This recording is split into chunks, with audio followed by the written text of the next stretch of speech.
গত ২-১ দিন যাবৎ একটি বিষয় দেখতে পাচ্ছি, সেটি হলো যে আমাদের এই শিক্ষা ব্যবস্থা পুনরায় সংস্কার করা হবে এবং এই সংস্কারের লক্ষ্যেই একটি শিক্ষা কমিশন গঠন করা হচ্ছে। সেখানে কিন্তু অনেককেই রাখা হয়েছে, কিন্তু দেখা যাচ্ছে সেখানে আহলে কোরআন যারা পথভ্রষ্ট তাদেরকে রাখা হচ্ছে, তারপরে যারা লালনবাদে বিশ্বাসী তাদেরকেও রাখা হচ্ছে, আবার অনেক সেকুলারিজম বিশ্বাসী যাদের কারণে আজকে দেশের এই অবস্থা।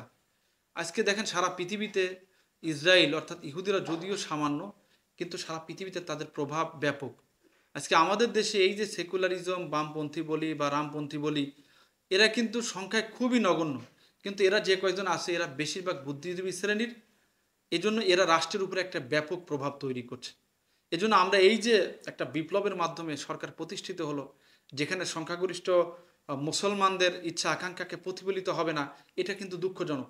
কিন্তু বর্তমান যে কমিশন গঠন করা হচ্ছে এবং এই কমিশনে যাদেরকে দেখা যাচ্ছে, মনে হচ্ছে আমাদের বিপ্লবের যে সার্থকতা সেটি মনে হয় বাস্তবায়ন হওয়া দুরূহ ব্যাপার হয়ে যাবে। এখানে যাদেরকে দেখা যাচ্ছে অনেকে সেকুলারিজমে বিশ্বাসী, অনেকে লালন মতবাদে বিশ্বাসী, আবার অনেকেই আহলে কোরআন। এখানে কিন্তু 90% মুসলমানদের প্রতিনিধিত্ব আসতেছে না, এখানে ওলামা ইকরামদেরকে রাখা হচ্ছে না। এটা কিন্তু খুবই দুঃখজনক।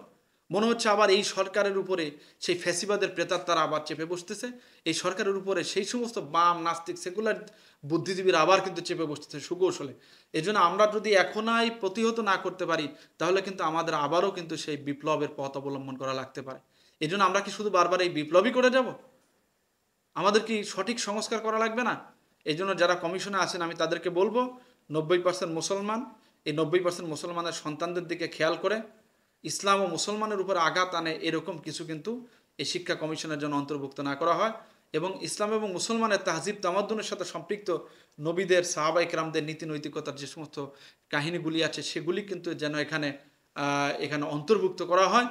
আর অন্ততপক্ষে 2জন আলেম যেন এই শিক্ষা কমিশনের মধ্যে থাকে, সেই ব্যাপারে কিন্তু আমাদের একটি জোরালো ভূমিকা পালন করা দরকার, সেটি আমরা আশা করি। আরেকটি বিষয় দেখলাম যে ইসলামী ফাউন্ডেশনের ডিজি নিয়োগেও সেখানেও কিন্তু ছলচাতুরি করা হচ্ছে। সেখানে একজন হক্কানি আলেমকে নিয়োগ করার বদৌলতে এই লালন বা ইজুমে বিশ্বাসী মানুষদেরকে কিন্তু অন্তর্ভুক্ত করা হচ্ছে। একটা কথা মনে রাখবেন, এই যে কাদিয়ানি মতবাদ, তারপরে আহলে কোরআন মতবাদ, এরপরে হিজবুত তৌহিদ, ইসলামের নামে এই যে লালন মতবাদ, যারা ইসলামের নামে ইসলামের বিরুদ্ধে একটা ভয়ঙ্কর অপব্যাখ্যাকে অবলম্বন করে, যারা ইসলামকে গা ছাড়া পালন করতে চায়, এই জাতীয় মতবাদওয়ালা ব্যক্তিরা যদি আমাদের শিক্ষা প্রণয়ন করে, সিলেবাস প্রণয়ন করে, তাহলে কিন্তু এই জাতির কপালে কঠিন দুর্ভাগ্য আছে।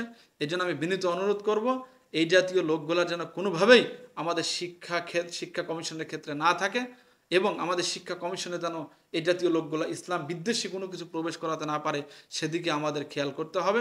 না হলে কিন্তু আমাদের আবার আরেকটি বিপ্লব করতে বাধ্য, যেন আমাদের আরেকটি বিপ্লব